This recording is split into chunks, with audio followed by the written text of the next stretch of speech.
위안부 할머니들도 그렇고 시민들도 그렇고 국민을 속인 합의를 즉각 폐기하고 재협상에 나서라는 목소리가 거셉니다. 이준범 기자가 보도합니다. 그럴 줄 알았다. 위안부 할머니들은 또 한 번 길게 한숨 지었습니다. 정부에서 일본에서 돈 받고 할머니들 도로 팔아먹었구나. 이렇게밖에 분석할 수 없어요. 합의가 무효이니 이제라도 제대로 해달라고 수차례 되뇌이기도 했습니다.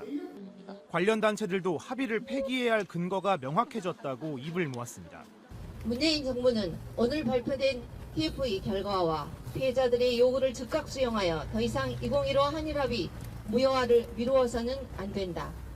국민적 관심 사안을 추진하면서 민주적 절차와 과정이 없었고 비공개 합의가 존재했으며 무엇보다 피해자의 이해와 동의를 구하는 데 실패했다는 겁니다.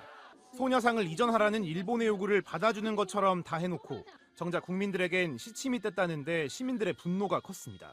국민들의 생각을 많이 담기지 않은 채로 일본의 요구를 많이 들어준 것 같다는 생각. 일본 정부가 지급한 10억 엔을 돌려주고 이 돈으로 설립된 화해 치유재단을 해체하라는 목소리도 나왔습니다. MBC 뉴스 이준범입니다. 네, 방금 뉴스에도 나왔지만 공식 외교 라인이 아니라 이병기 당시 청와대 비서실장이 개입하면서 협상 모양새가 달라졌습니다. 그러니까 왜 이런 외교 참사가 빚어졌는지 궁금한데요. 피해자인 위안부 할머니들을 배제한 상태에서 청와대와 국정원이 주도한 밀실 협상, 또 전반적으로는 외교의 원칙이 없었다는 게 오늘 TF 보고서의 결론입니다. 현영준 기자가 보도합니다. 박근혜 전 대통령은 취임 직후부터 위안부 문제의 미온적인 일본을 강하게 비판했습니다. 가해자와 피해자라는 역사적 입장은 천년의 역사가 흘러도 변할 수 없는 것입니다. 위안부 문제 해결이 한일 정상회담의 전제 조건이 될 만큼 양국 관계는 급속히 얼어붙었습니다. 그러자 미국이 끼어듭니다. 한일 간의 갈등이 미국의 동북아 전략에 부담이 된 겁니다. To earn cheap applause by vilifying a former enemy. But such provocations produce paralysis, not progress. 미국이 우려를 표명하자 박근혜 정부의 입장은 2015년 안에 위안부 문제를 무조건 타결하는 쪽으로 급선회했습니다. 위안부 협상 테이블에 외교부 실무자 대신 이병기 국정원장을 앉혔고 이에 맞춰 일본은 야치 쇼타로 국가안보국장이 나섰습니다. 이후 밀실로 들어간 협상은 속도를 높일 수 있었지만 위안부 할머니들은 물론 외교부의 의견까지 철저히 묵살됐습니다. 반드시 일본이 강제 연행이라고 하는 역사적 진실을 인정하고 그것을 수용하는 기초 위에서만이 해결했어야 됩니다. 결국 위안부 문제와 한일 관계를 분리해서 대처하지 않고 대일 강경 일변도였던 박근혜 정부가 조급하게 위안부 문제 타결을 시도하면서 이 같은 졸속 협상이 이루어졌다는 지적입니다. MBC 뉴스 현영준입니다. 어제에 이어 오늘도 MBC 뉴스가 지난 5년 동안 저지른 잘못을 고백하고 반성하는 시간을 가지려 합니다. 지난해 국정농단 국면에서의 MBC 보도는 특히나 노골적인 청와대 방송, 권력의 나팔수 그 자체였습니다. 보기 힘들 정도로 청와대의 눈치만 살피며 청와대가 좋아할 만한 뉴스만 나열했고 촛불 집회는 축소하고 태극기 집회는 지나치게 확대해 보도했습니다. 그 과정에서 많은 시민들은 MBC 뉴스에 등을 돌렸습니다. 부끄러운 그 뉴스들을 김희웅 기자가 하나하나 그대로 보여드리겠습니다. MBC는 조롱받았습니다. 시민들은 꺼져라, 닥치고 가만히 있어라고 말했습니다. 지난 5년간의 MBC 뉴스, 가까이는 지난해 국정농단 관련한 MBC 보도에 대한 평가였습니다. 지난해 9월 20일 미르와 K스포츠재단에 대한 의혹이 터져나왔습니다. 국정농단 실체가 벗겨지는 신호였습니다. 이틀 뒤 청와대가 대응했습니다. 확인되지 않은 폭로성 발언들은 우리 사회를 뒤흔들고 유언비어일 뿐이라는 청와대의 입장은 MBC 보도의 가이드라인이 됐습니다. 사건의 본질이 무엇인지, 최순실이 박근혜와 어떤 관계인지에 대해서 보도하지 않았습니다. 왜 그랬을까? MBC와 청와대와의 은밀한 거래 의혹이 배경에 있습니다. 한 달 앞선 8월 16일 MBC의 단독 보도. 우병우 청와대 민정수석에 대한 감찰을 진행 중인 이석수 특별감찰관이 특정 언론사 기자에게 감찰 진행 상황을 누설해온 정황을 담은 SNS가 입수됐습니다. 이석수 감찰관은 대통령 의혹의 핵심인 미르재단을 내사하고 있었는데 MBC 보도는 이런 이석수를 쳐내고 청와대 호위병인 우병우를 지켜서 결국 박 대통령을 비호하고자 함이었습니다. 검찰 조사 결과 이날 보도 직후 우병우 수석은 MBC 기자 누군가와 전화통화를 한 것으로 드러났습니다. 당시 이석수 감찰관의 통화 내역을 MBC는 어떻게 입수했는지, 이 과정에 국가기관의 개입은 없었는지, 이른바 청와대 청부 보도 의혹에 대해서 MBC는 자체 조사를 통해 밝힐 예정입니다. 태블릿 PC를 통한 대통령 연설문 유출 보도로 나라가 뒤집힌 다음 날, 모든 언론에서 연설문 유출 과정과 내용, 청와대 인사 개입 의혹을 연이어 보도했습니다. 그러나 MBC는 해명과 진실 공방으로 시간을 끌기보단 대국민 사과라는 정면 돌파를 선택했다는 것입니다.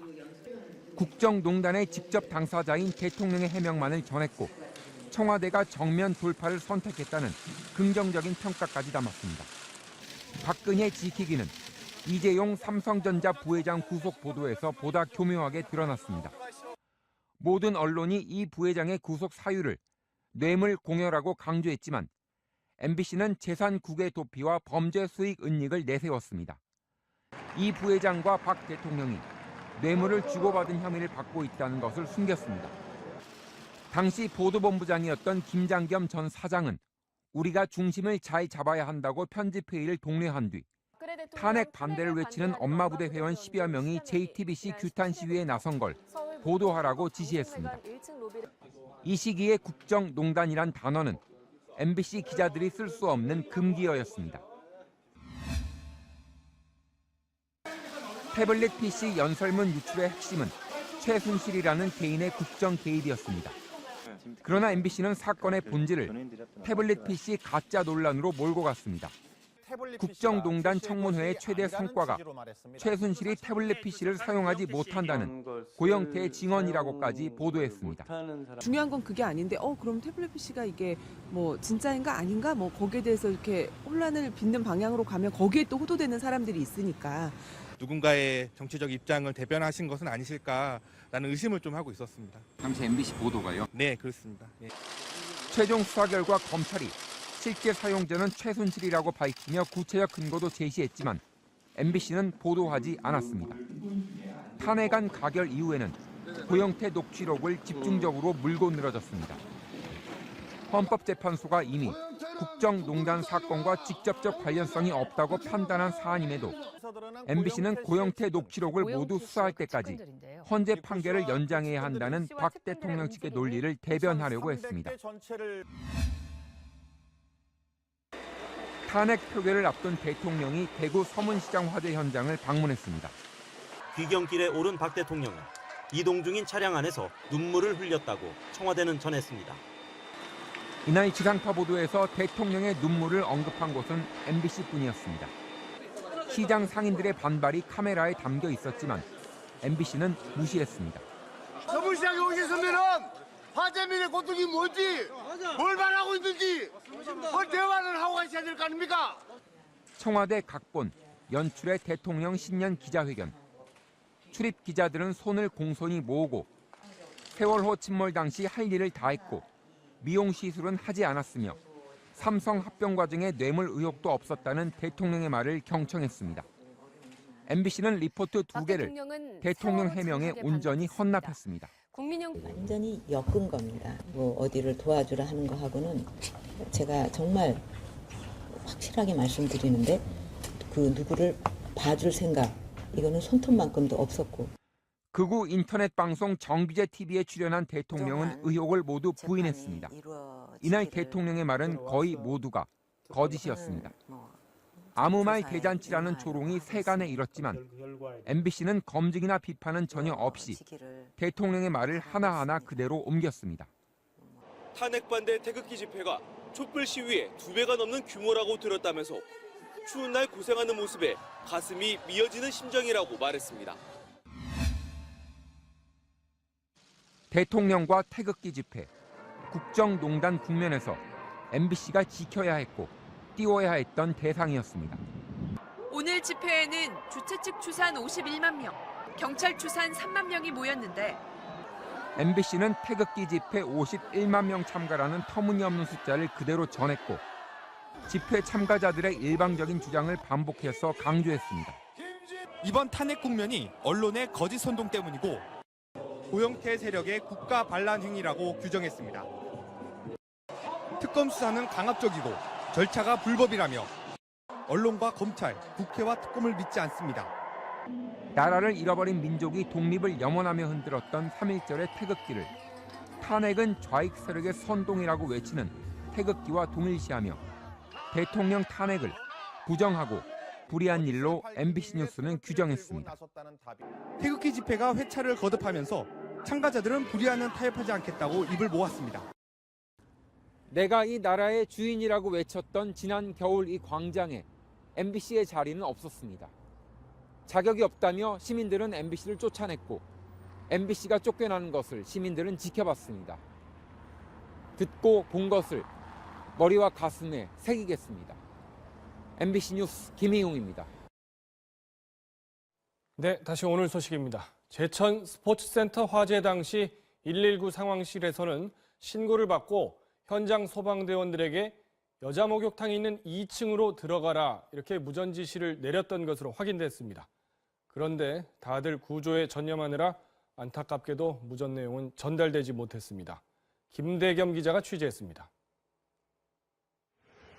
제천 화재 당일 오후 3시 59분에 충북소방본부 119 상황실로 걸려온 신고전화 내용입니다.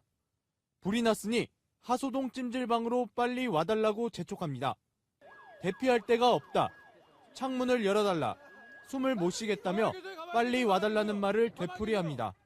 몇 층에 있냐고 물어보자 2층이라고 말하고 여탕이냐고 물어도 얼마나 다급했는지 빨리 와달라는 말만 반복합니다. 119 근무자는 황급히 무전교신을 통해 현장 구조대에게 빨리 2층 여자 목욕탕으로 가라는 지시를 내립니다.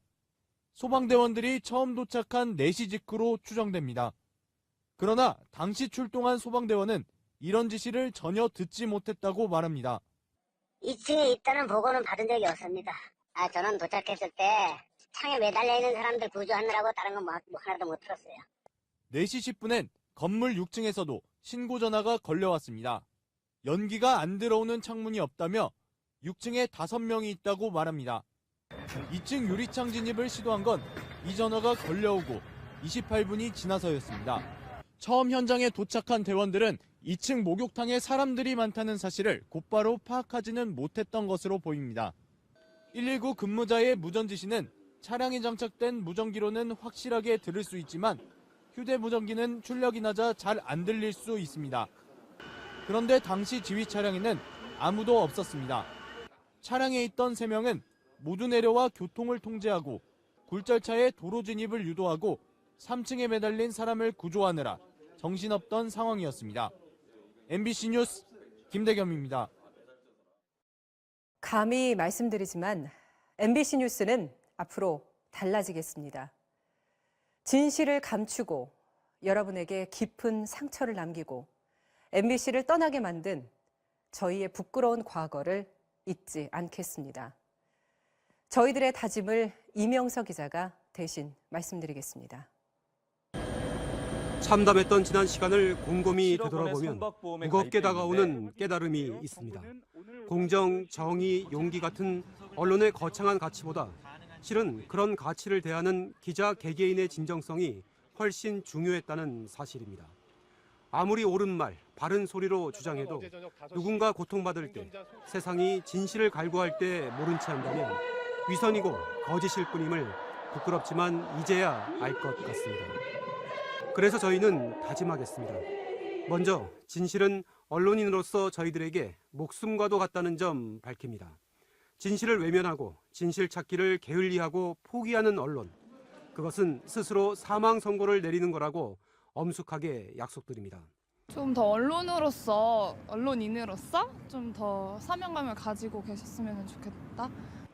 겸허해지겠습니다.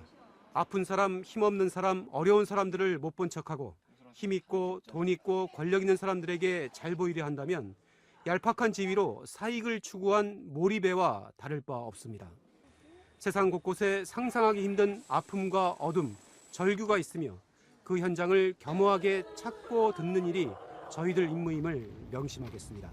뉴스다운 뉴스, 그거죠. 모두들 그거는 다 잘 알고 계실 거예요.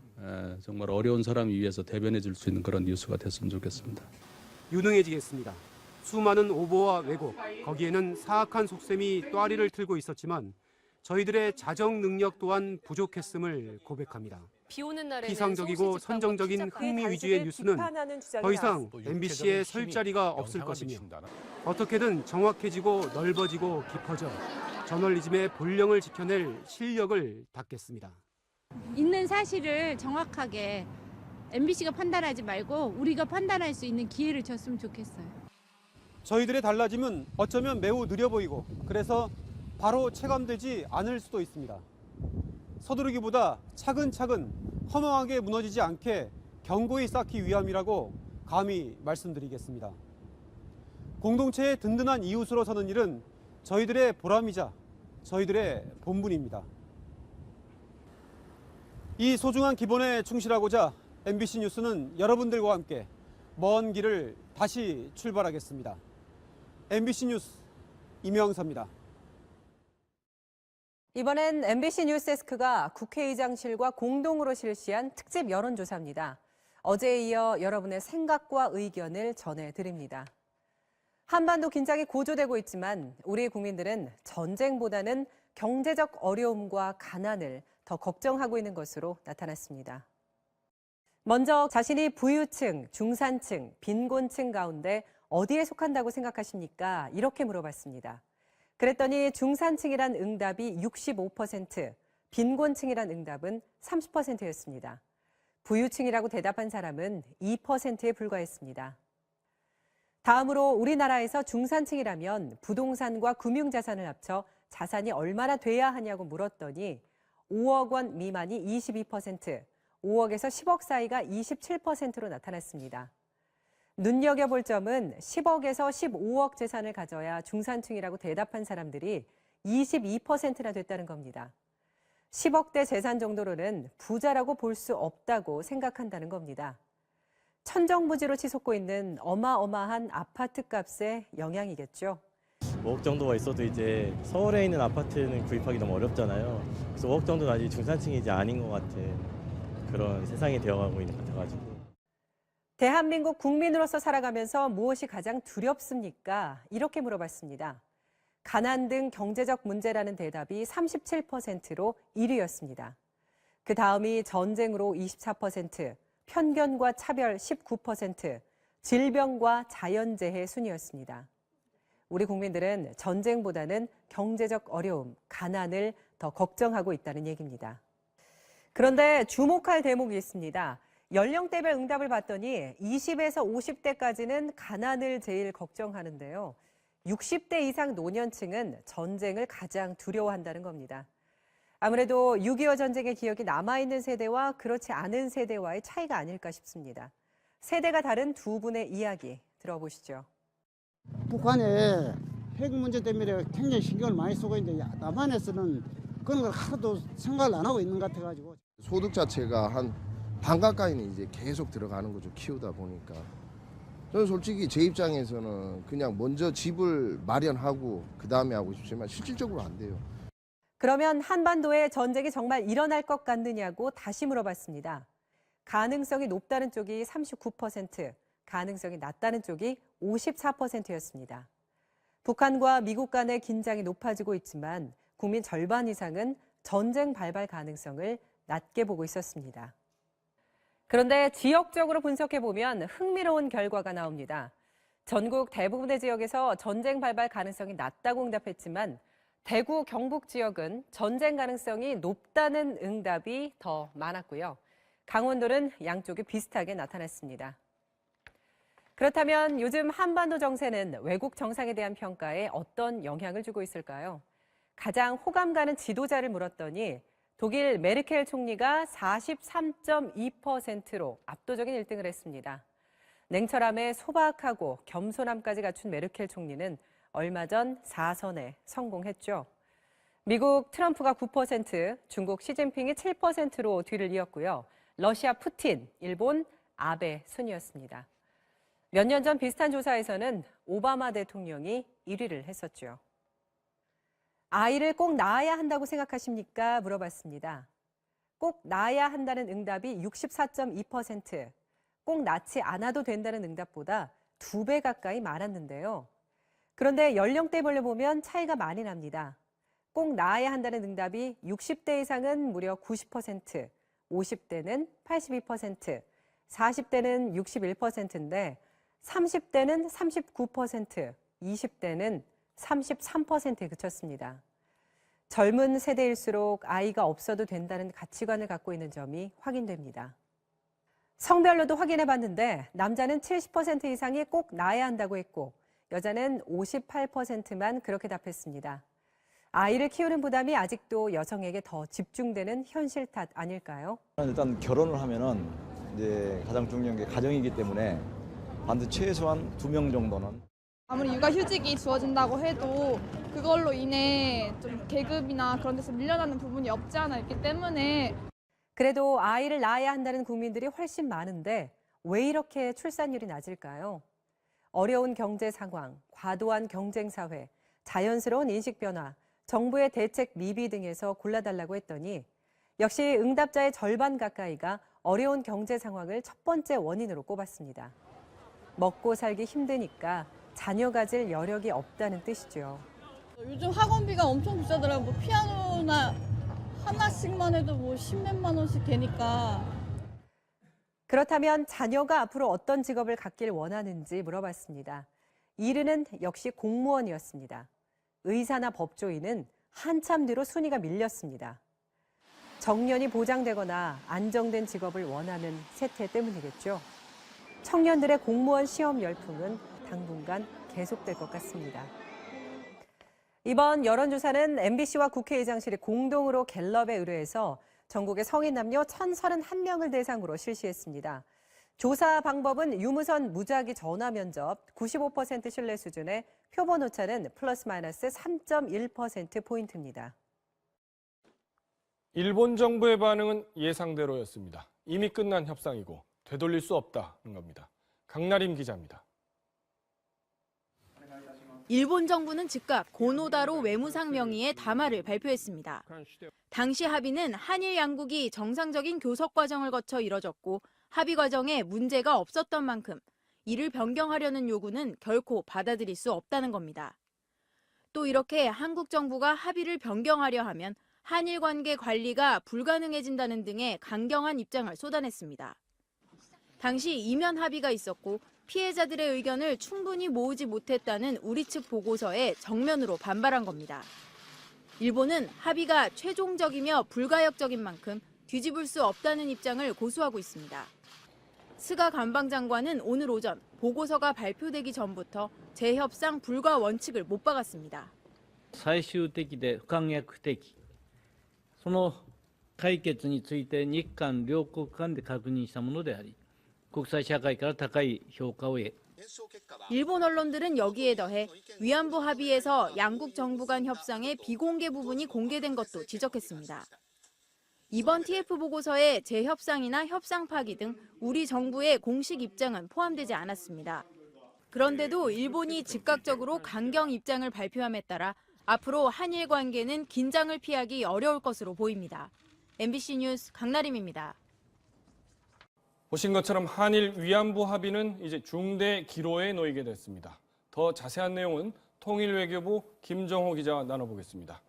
김 기자, 지금 2년 전 합의 얘기를 많이 하는데 앞선 보도에서도 2년 전에 어떤 합의를 한 건지 한번 정리를 좀 하고 넘어가죠. 네, 그 일본이 정부 차원에서 책임을 통감한다고 했고 그 아베 총리도 사죄와 반성의 마음을 표했습니다. 네. 또 일본 정부에서 위안부 재단에 10억엔 우리 돈 100억 원 가까운 돈을 출연해서 피해자 할머니들을 지원한다는 내용도 담겼습니다. 우리 쪽에서 그래서 이제 국제사회에서 서로 상호 비난하지 말자 이런 얘기도 했었던 걸로 기억이 나는데 그 협상 과정을 아까 보니까 공식 외교 라인 놔두고 이제 정상 간의 소통이 가능한 고위층 수준에서의 어떤 이야기가 오갔는데 네. 그게 외교 현실상 있을 수 있는 일 아닌가요, 그래도? 네, 물론 협상을 신속하게 하기 위해서 대통령과 직접 소통할 수 있는 고위급이 직접 나서는 경우도 있습니다. 네. 하지만 이번 협상의 경우 너무 조급하게 서두르면서 앞서 보신 대로 일본의 요구를 거의 다 수용하는 쪽으로 결론이 나지 않았습니까? 네. 특히 이런 사실을 들키지 않으려고 이면 합의로 숨겼다는 점에서 큰 문제가 있다고 할 수 있겠습니다. 네, 국민들한테 알린 것과 좀 다른 내용이었죠. 네. 그런데 그렇다 하더라도 이제 와서 상대가 있는 것인데 일본 쪽에다가 협상을 다시 하자, 협상을 파기하자 이렇게 요구하기는 꽤 부담스러운 건 아닌가요? 네, 그건 쉽지 않아 보입니다. 하지만 공개된 합의는 물론 이면 합의를 통해서도 일본 측의 요구가 대거 수용된 졸속 협상이었다는 사실이 드러난 만큼 네. 재협상 요구가 국내에서 빗발칠 걸로 보입니다. 네. 하지만 정부는 오늘 TF의 보고서가 곧바로 정부의 입장이 되는 건 아니라며 신중한 모습인데요. 강경화 외교부 장관의 말을 직접 들어보시겠습니다. 네. 피해자, 관련 단체 및 전문가들의 의견을 겸허히 수렴해 나가고자 합니다. 아울러 한일 관계에 미칠 영향도 감안하면서 위안부 합의에 대한 정부 입장을 신중히 수립해 나가고자 합니다. 네, 그런데 2년도 안 돼서 국가 간 교섭 내용을 이렇게 다 드러내놓고 또 재협상 요구는 신중히 하겠다. 이건 이유가 뭘까요? 네, 잘못된 협상을 되풀이하지 않기 위해서 짚고 넘어갈 건 짚고 넘어가자는 차원에서 보고서를 공개하긴 했지만 네. 사실 외교는 또 하나의 현실입니다. 이 문제로 다시 한일 관계를 완전히 파탄낼 수 없다는데 정부의 고민이 있다고 할 수 있겠습니다. 평창올림픽을 평화올림픽으로 만들기 위해서 아베 총리를 초청해 놓은 점, 정부의 입장을 신중하게 만든 배경이 되고 있습니다. 그리고 또 한편으로는 이전 정부에서 외교를 어떻게 원칙 있게 했는가 없는가 이런 것을 또 밝혀서 국민들에게 알리는 그런 점도 있겠군요. 네, 그런 의미가 있습니다. 네, 김 기자 잘 들었습니다. 이렇게 협상도 문제지만 후속 조치도 문제였습니다. 일본 정부에서 내놓은 돈을 위안부 피해자들이 빨리 받아가도록 여러 군데서 서둘렀습니다. 박근혜 전 대통령의 각별한 지시도 있었습니다. 공윤선 기자입니다. 화해치유재단은 한일 위안부 합의 뒤 현금 지급 등의 사업을 담당하기 위해 만들어진 재단입니다. 여성가족부의 점검 결과 박근혜 전 대통령은 2016년 1월 조용하고 신속하게 재단 설립을 추진하라고 지시한 것으로 밝혀졌습니다. 이 지시를 외교부가 여성가족부에 전달했고 여가부가 보통 20일 넘게 걸리는 재단 설립 신청 허가를 5일 만에 내주면서 합의 7개월 만인 지난해 7월 28일 재단이 출범했습니다. 재단을 빨리 설립하려고 여가부 공무원이 나서 대신 사무실 임대 계약을 맺은 사실도 확인됐습니다. 일반적인 재단의 설립과 운영과 다르게 운영되었음을 확인할 수 있었고요. 재단이 피해 할머니들에게 현금 지급을 무리하게 추진한 것 아니냐는 그간의 의혹도 사실로 드러났습니다. 지금까지 위안부 피해 생존 할머니 47명 중 34명에게 개인당 1억 원을 지급했는데 재단 이사장까지 직접 나서 합의를 미화하거나 현금 수령을 적극 권유한 발언들이 확인된 겁니다. 나한테 와서 얘기를 하는데 하지 마라 했어요. 자기 정신 아니에요. 그런 사람을 악용을 해가지고 돈을 받아라. 박근혜 전 대통령은 또 위안부 기록물 유네스코 등재 지원 사업에 정부색을 없애라는 지시를 내려 여성가족부의 예산 지원도 중지시킨 것으로 확인됐습니다. 여가부는 피해자들에게 깊이 사과드린다고 밝혔습니다. MBC 뉴스 공윤선입니다. 납득하기 어려운 부분이 또 있습니다. 당초 한국 정부는 불가역적, 그러니까 다시는 뒤집을 수 없는 사죄를 일본에 요구한다고 했었는데요. 그 불가역적이란 말이 오히려 부메랑이 되어 돌아왔습니다. 이번 합의를 다시 돌이킬 수 없는 최종 해결로 하자는 일본 쪽의 성과물로 둔갑했습니다. 유충환 기자가 보도합니다. 일본 정부와 함께 이 문제가 최종적 및 불가역적으로 해결될 것임을 확인한다. 2년 전 나온 위안부 합의에서 불가역적 해결이라는 표현은 거센 반발을 샀습니다. 피해자가 받아들이지도 않았는데 절대로 되돌리거나 바꾸지 못하게 해결됐다는 표현이었기 때문입니다. 그런데 원래 이 문구는 사죄의 불가역성을 담보하기 위해 우리 측에서 먼저 요구한 것으로 드러났습니다. 일본이 과거사 문제를 사죄하고는 말을 바꾸는 경우가 많아 그럴 수 없도록 못 박아둔다는 취지였습니다. 하지만 일본은 역으로 불가역적 해결을 요구했습니다. 양측의 대립으로 협상이 교착 상태에 빠지자 협상 대표로 나선 이병기 청와대 비서실장은 일본 측의 요구를 덥석 받아버렸습니다. 외교부의 반대도 묵살됐습니다. 외교부는 잠정 합의 직후 불가역적 표현이 포함되면 국내적으로 반발이 예상될 것이므로 삭제가 필요하다는 의견을 냈으나 합의 결과에 반영하지 못하였습니다. 이렇게 불가역적 해결이라는 성과를 따낸 일본은 한 발 나아가 국제사회에서 이 문제에 관한 상호 비판을 자제한다는 합의까지 유도해 한국 정부의 입에 아예 재갈을 물렸습니다. MBC 뉴스 유충환입니다. 시청자 여러분 안녕하십니까? 오늘은 2년 전에 있었던 한국과 일본의 위안부 협상 과정을 다시 검증한 민관 합동조사 결과 소식으로 시작하겠습니다. 네, 한국 정부가 소녀상 이전 문제에 대해서 국민들에게 알렸던 내용과는 달리 구체적인 논의를 했던 것으로 밝혀졌습니다. 성노예라는 말도 쓰지 말라는 일본 쪽 요구도 받아들였는데요. 미국에서는 힐러리 전 국무장관이 위안부는 잘못된 표현이니까 성노예라고 바꿔 쓰라고 했던 것 기억하실 겁니다. 첫 소식 엄지인 기자가 보도합니다. 위안부 합의 이후 일본은 빚 독촉이라도 하듯 소녀상 이전을 집요하게 요구했습니다. 申し上げた通り適切に移設されるものと私は認識をしております。 때문에 이면 합의가 있는 게 아니냐는 의혹이 일었지만 박근혜 정부는 완강히 부인했습니다. 소녀상 문제에 대해서 일본 측에서 여러 가지 그동안 얘기가 나오고 있었습니다만은 그 문안에 이미 합의된 그 이상도 이하도 아니다라는. 하지만 사실이 아니었습니다. 오늘 공개된 이면 합의문에 따르면 당시 일본은 소녀상을 어떻게 이전할 것인지 묻고 싶다며 구체적으로 언급했고 한국 측은 관련 단체와 협의해 해결되도록 노력하겠다고 답했습니다. 소녀상 이전 요구를 사실상 받아주는 것처럼 대답한 겁니다. 성노예라는 단어를 쓰지 말아달라는 일본의 요청도 공식 명칭은 일본군 위안부 피해자뿐이라며 사실상 수용했습니다. 정대협 등 시민단체를 설득하기 위해 노력한다는 내용에 해외 소녀상이나 위안부 기림비 설치를 지원하지 않겠다는 내용까지 일본의 요구는 빠짐없이 받아들여졌습니다. 공개된 부분만으로도 불균형한 합의가 더욱 기울어지게 되었다고 저희 TF는 판단하였습니다. 당시 외교부는 이면 합의가 불러올 파장을 알고 있었지만 청와대가 주도한 협상이어서 사실상 입을 닫은 것으로 조사됐습니다. MBC 뉴스 엄지인입니다. 지난 정부에서 위안부 피해자들을 돕는다는 명목으로 재단을 만드는 과정에서 당시 청와대와 정부가 깊숙이 개입한 사실이 확인됐습니다.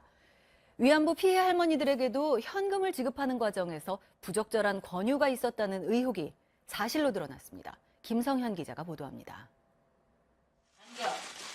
여성가족부는 오늘 화해치유재단 설립 과정에서 지난 2016년 1월 조용하고 신속하게 추진하라는 박근혜 전 대통령의 지시가 있었던 것으로 드러났다고 밝혔습니다. 외교부는 박 전 대통령의 이 같은 지시를 여가부에 전달했습니다. 이 과정에서 평균 20일이 걸리는 법인 설립 허가를 단 5일 만에 내줬고 재단 사무실의 임대 계약도 소속 공무원이 대신 체결한 사실도 드러났습니다. 또 피해자 기념 사업에 쓸 예산 중 일부를 인건비나 관리비로 떼주는가 하면 반드시 거쳐야 하는 심의도 거치지 않고 국고보조금을 지급했습니다. 또 피해자들과 면담 과정에서 한일 합의의 긍정적인 면만 부각하고 현금 수령을 적극적으로 권유한 사실도 드러났습니다. 여가부는 피해자가 신청서를 직접 작성하기 어려운 경우 보호자가 대신 작성했는데 고령과 언어의 제약으로 피해자가 지급될 돈의 의미를 정확히 알았는지 논란의 여지가 있다고 설명했습니다. 정부는 재단 설립과 운영 과정에서 피해자들의 의견을 충분히 수렴하지 못했다며 점검 결과를 바탕으로 재단 운영 방향에 대해 협의해 나갈 계획이라고 밝혔습니다. MBC 뉴스 김성현입니다.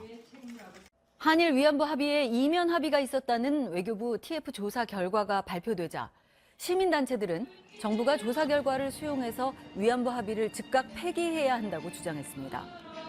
정대협 등 시민단체들은 오늘 오후 서울 외교부 청사 앞에서 기자회견을 열고 합의 과정에서 피해자의 이해와 동의를 구하지 못했고 민주적 절차와 과정도 없었다며 비판했습니다. 또 정부는 합의 무효화를 선언하고 일본의 10억엔을 반환하며 합의에 따라 강행 설립된 화해치유재단을 해산해야 한다고 촉구했습니다. 살충제 계란 사태를 계기로 정부가 2019년부터 세계 최초로 달걀 껍질에 산란 일자를 의무 표기하기로 했습니다. 정부는 오늘 식품안전정책위원회를 열고 생산 환경을 선진화하고 먹을거리에서 유해물질을 차단하는 범정부 대책을 내놓으면서 이같이 발표했습니다. 또 살충제를 불법 사용한 농가는 축산업 허가를 취소할 수 있도록 하고 달걀, 닭고기, 오리고기에도 생산과 유통 정보를 확인할 수 있도록 이력 추적제를 도입하기로 했습니다. 정부가 내년 경제 성장률 목표를 3%로 제시했습니다. 1인당 국민소득은 사상 처음 3만 달러를 넘어설 전망입니다. 장인수 기자가 보도합니다. 정부는 오늘 2018년 경제정책 방향을 발표하고 내년 경제 성장률을 3%대로 전망했습니다. 세계 경제의 회복세가 뚜렷하지만 높은 실업률 때문에 올해보다 다소 낮게 목표치를 잡았다는 게 정부 설명입니다. 1인당 국민소득은 내년에 사상 최초로 3만 불 시대에 진입할 것으로 내다봤습니다. 올해 1인당 국민소득은 29,700달러. 현재의 환율 수준이 지속될 경우 내년엔 3만 2천 달러까지 오를 것이라고 예측했습니다. 내년 한국의 물가 상승률은 국제유가의 상승세 둔화로 올해 1.9%보다 조금 낮은 1.7%가 될 전망입니다.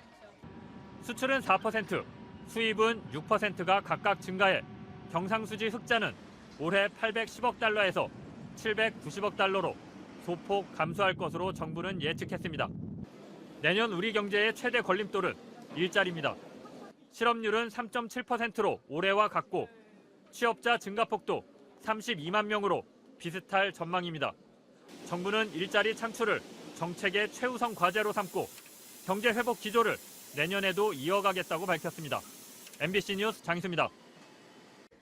금호타이어 사내 하도급 업체 직원 132명이 7년간의 소송 끝에 승소해 정규직으로 전환됐습니다.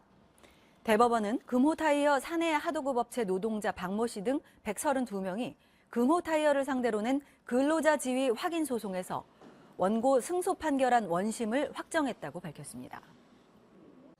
춥다는 말이 절로 나오는 하루입니다. 종일 매서운 추위가 기승을 부리고 있습니다. 지금도 서울의 기온이 영하 3.2도, 대구는 0.9도를 가리키고 있고요. 바람 때문에 체감 온도는 이보다 3, 4도가량 더 낮습니다. 다행히 한파는 내일 낮부터 차츰 누그러지겠습니다. 내일 서울의 낮 기온 2도로 영상권을 회복하겠고요. 연말까지 심한 추위는 없을 것으로 예상되고 있습니다. 내일 가끔 구름 지나는 가운데 동쪽 지방은 메마른 날씨가 이어지겠습니다.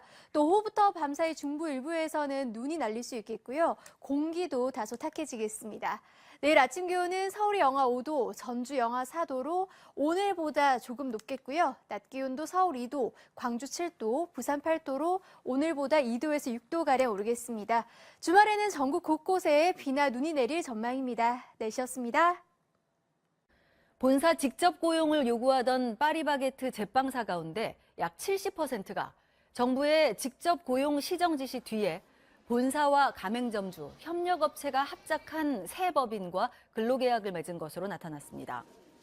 파리바게뜨는 정부의 시정 지시 대상 제빵사의 70.1%인 3,722명이 가맹본부 직접 고용 대신 신설된 3자 합작법인과 새로 근로계약을 체결했다고 밝혔습니다.